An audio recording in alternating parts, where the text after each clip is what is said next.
Assalamualaikum warahmatullahi wabarakatuh.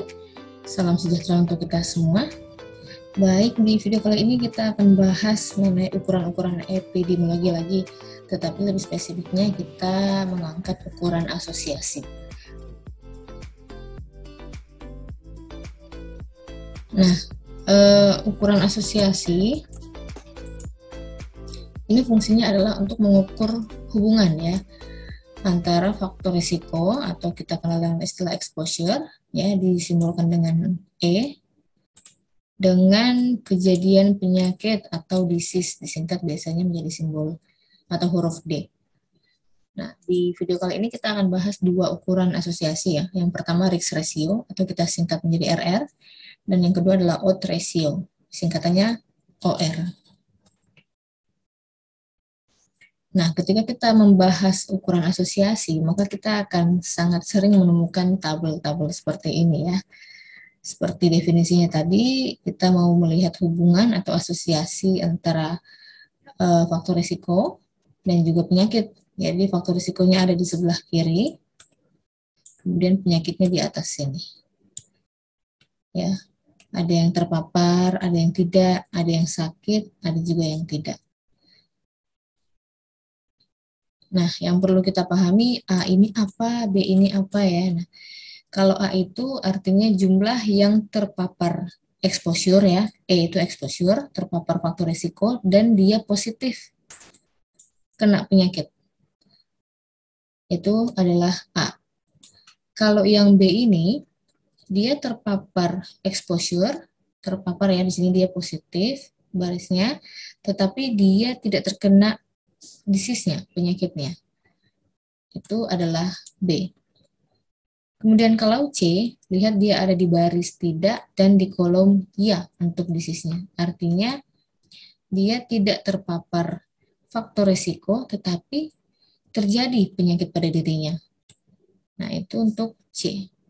Ya, jumlah-jumlah yang tidak terpapar faktor risiko tetapi sakit. Lalu yang terakhir yang D ini, dia yang tidak terpapar faktor risiko dan juga tidak menderita penyakit. Nah, di sebelah kanan dan paling bawah ini juga ada totalnya ya. Kalau A ditambah B, itu adalah total mereka yang terpapar faktor risiko. Positif di sini ya, faktor risikonya. Kemudian C ditambah D, ini untuk mereka semua yang sama sekali tidak ada paparan, tidak terpapar faktor risiko. Lanjut, A tambah C itu di kolom yang disease-nya positif, alias mereka yang terkena penyakit. Kemudian di sini B tambah D ya harusnya. Kita ralat, B ditambah D itu artinya mereka yang tidak terkena penyakit. Dan yang terakhir di sini ada A tambah B, tambah C, dan tambah D itu adalah semua total dari populasi. Nah, kita mulai bahas yang pertama, risk ratio atau risiko relatif, disingkat menjadi RR. Ini dia mengukur kemungkinan untuk mendapatkan penyakit pada kelompok yang terpapar dan kita bandingkan dengan kelompok yang tidak terpapar faktor risiko. Istilah lainnya juga kadang dia disebut sebagai cumulative incidence ratio. Rumusnya untuk mencari RR ini adalah risiko yang terpapar dibagi dengan yang tidak terpapar. Kita kembali lagi ke tabel yang tadi ya. Berarti yang terpapar, yang di kolom ini ya, si A dibagi totalnya, A tambah B, kemudian dibagi dengan yang tidak terpapar. Si C di sini dibagi dengan total C ditambah D. Maka itu adalah rumus risk ratio atau risiko relatif ya. A dibagi A tambah B, dan di bawahnya C dibagi C tambah D. Nah, ketika kita memperoleh hasil dari perhitungan RR, maka interpretasinya kita mengacu pada 3 poin ini ya. Yang pertama, kalau misalnya hitungan kita itu nilai RR-nya sama dengan 1. maka bisa kita simpulkan itu tidak ada hubungan, ya. Atau risikonya sama antara yang terpapar maupun yang tidak terpapar. Kemudian kalau RR-nya lebih dari 1, semakin tinggi dari 1 maka semakin kuat dia punya hubungan. Nah, artinya ada si paparan ini berhubungan dan meningkatkan risiko terjadinya atau timbulnya suatu penyakit. Kalau RR-nya lebih dari 1, ya. Sebaliknya, kalau si RR-nya ini kurang dari 1, ini juga kita menyebutkan ada hubungan antara paparan dan penyakit. Tetapi dia hubungannya menurunkan. Jadi si paparan ini justru menurunkan risiko untuk terjadinya penyakit. Nah, inilah yang kita kenal dengan istilah faktor protektif.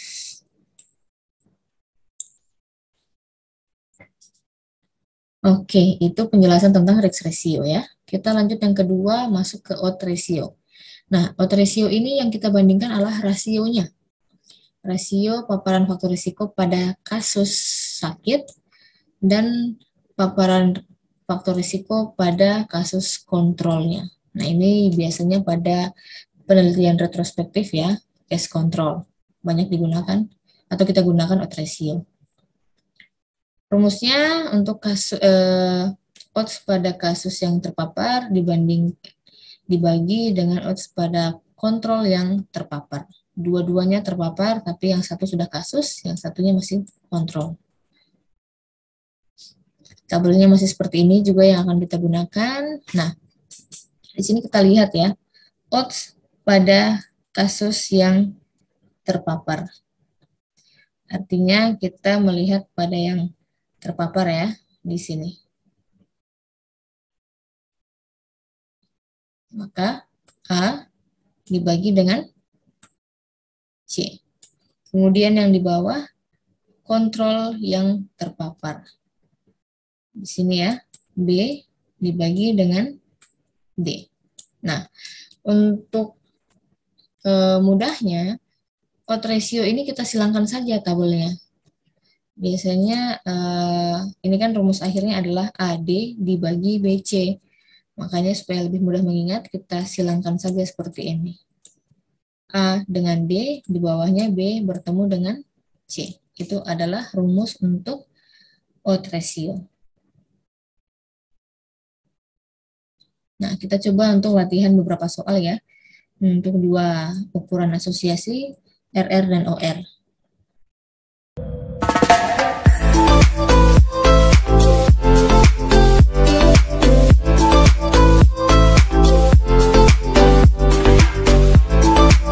Oke, soal nomor 1 kita mulai.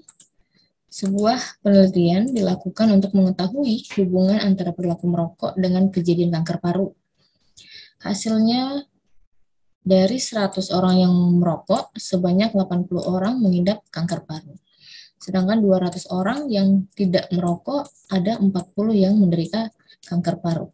Nah, kita diminta untuk mencari nilai RR-nya ya.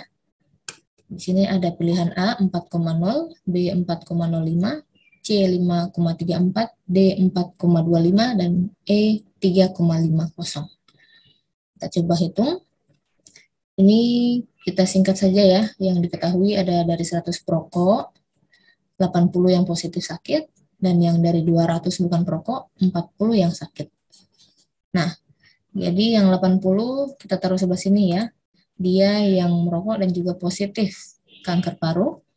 Kemudian yang 40 ini, dia yang positif kanker paru tetapi bukan perokok. Nah, totalnya 100 dan 200, maka sisanya di sini adalah yang tidak kanker paru. Ya, 20 dan 160, total ke bawah 180. Untuk yang kanker paru totalnya 120. Baik yang terpapar maupun tidak terpapar. Maksudnya terpapar faktor risiko ya. Di kasus ini, di soal ini, faktor risikonya adalah merokok. Nah, rumus untuk menghitung RR adalah si A dibagi total A tambah B, dan C dibagi total C tambah D. Ingat ya, kolomnya berunut. Yang ini A, ini B, yang ini C, dan yang ini paling bawah kanan itu adalah D. Maka kita masukkan. A-nya adalah 80, dibagi totalnya, di sini ada 100, total A tambah B ya. Kemudian C-nya adalah 40, dibagi total C tambah D adalah 200. Nah, 0,8 dibagi 0,2, maka diperoleh nilai RR-nya adalah 4. Ini sesuai dengan opsi jawaban alfa. Kalau ditanyakan interpretasinya, kesimpulannya, maka kita artikan seperti ini. Orang yang merokok akan berisiko 4 kali lebih besar atau 4 kali lebih tinggi untuk terkena kanker paru dibandingkan dengan orang-orang yang tidak merokok. Seperti itu ya. Kita lanjut di soal nomor 2.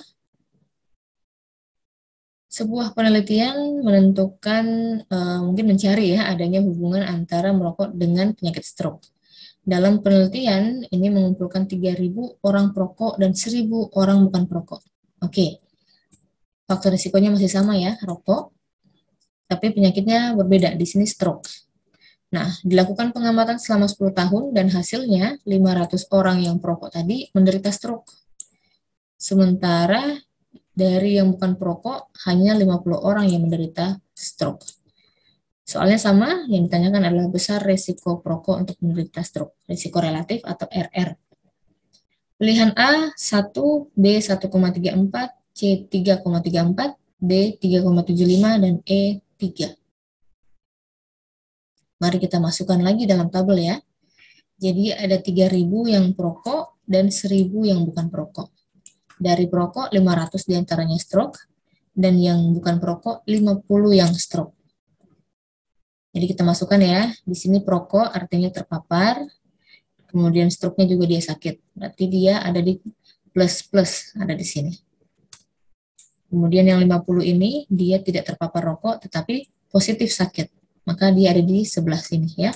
Tidak merokok tetapi stroke. Nah, totalnya 3.000 dan 1.000, maka kita kurangi saja. Yang mereka yang merokok tapi tidak stroke ada 2.500, dan mereka yang tidak merokok juga tidak stroke ada 950. 1.000 dikurang 50 ya, dapatnya 950. Kemudian ini kita total ke bawah, 550, yang tidak kita hitung menjadi 3.450. Semua total populasinya adalah 4.000. Rumusnya sama seperti yang tadi ya. Yang ini adalah A, B, C, dan D. Kita masukkan, untuk A-nya adalah 500, A tambah B-nya adalah 3.000. Kemudian C-nya adalah 50, total C tambah D adalah 1.000. 500 dibagi 3.000 dapatnya 0,1666 ya, kita ambil 3 angka di belakang saja. Kemudian 50 dibagi 1.000 adalah 0,05. Kemudian kita bagi lagi, 0,166 dibagi 0,05 dapatnya 3,34. Ini sesuai dengan opsi jawaban C. Kemudian kalau interpretasinya masih mirip seperti yang sebelumnya ya. Jadi orang-orang yang merokok ini akan berisiko 3,34 kali lebih besar terkena stroke dibandingkan dengan orang yang tidak merokok. Untuk 2 contoh soal ini, semua nilai RR-nya lebih dari 1 ya. Artinya mempengaruhi kejadian penyakit.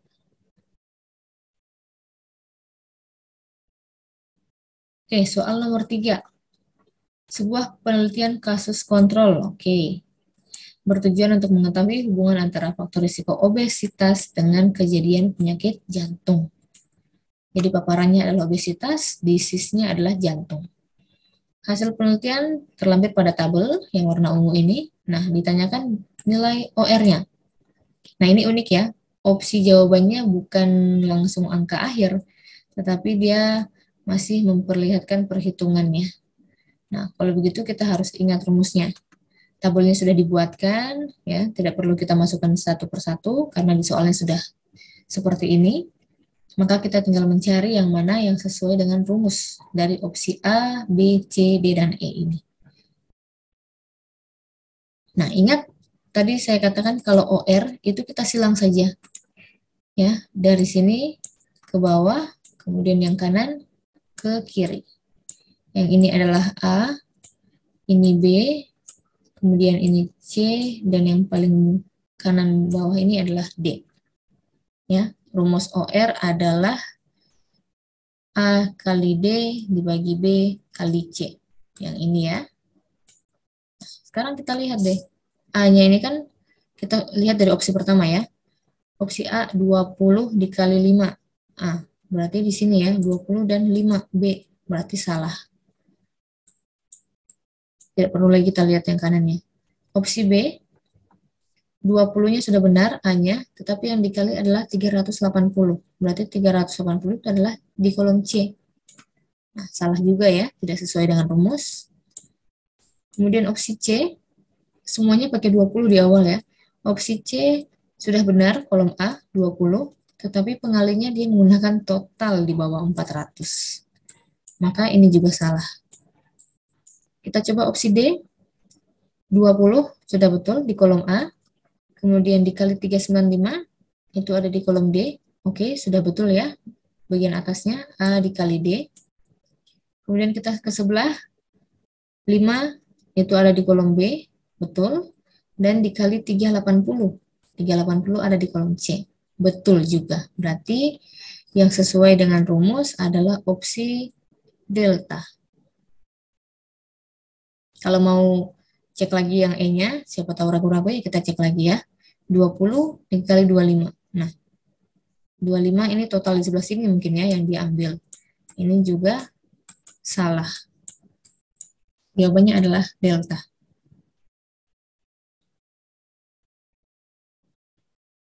Oke, kita masuk di soal nomor 4. Nah, ditampilkan satu hasil penelitian ya, sudah dalam bentuk tabel hasil analisis.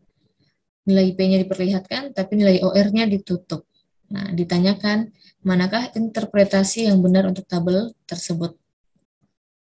Kalau kita perhatikan, kalimatnya sama semua ya. Anak pada keluarga ekonomi rendah berisiko 1,11 kali menderita gizi buruk dibandingkan dengan anak pada ekonomi tinggi. Jadi di sini faktor risikonya adalah kondisi ekonomi ya. Kemudian penyakitnya adalah gizi buruk. Opsi B juga sama, C kalimatnya sama, D dan E kalimatnya sama, hanya yang membedakan nilai OR-nya di sini. Nah, inilah yang harus kita cari dulu. Baru kita bisa menentukan interpretasi yang benar. Oke, kita masukkan tabel yang ini. Ya, jadi yang positif gizi buruk kasusnya dan rendah paparannya, rendah ekonominya ya, paparan ekonominya rendah, dia ada di sini 30. Kemudian ekonomi tinggi dan kasus ada 26. Di sebelah kanan ini yang kontrolnya ya, 13 dan 43. Langsung saja kita pindahkan. Totalnya sama-sama 56. Nah, ingat rumus untuk OR disilang ya. Silang seperti ini. Berarti 30 dikali 43, kemudian 13 dikali dengan 26. 30 kali 43 dapatnya 1290, 13 kali 26 dapatnya 338. Kita bagi 1290 dibagi 338 dapatnya adalah 3,81. Nilai 3,81 itu ada di opsi delta ya. Interpretasi yang benar adalah anak pada keluarga dengan ekonomi rendah itu berisiko 3,81 kali lebih tinggi untuk menderita gizi buruk dibandingkan dengan anak pada keluarga dengan ekonomi yang tinggi. Iya, jadi sudah kita bahas ya teori tentang RR dan juga OR, bagaimana rumusnya, dan juga 2 soal untuk RR dan 2 soal untuk OR. Semoga paparan materi pada video kali ini dapat membantu dan mudah untuk dipahami. Kurang dan lebihnya mohon dimaafkan. Wassalamualaikum warahmatullahi wabarakatuh. Salam sehat untuk kita semua.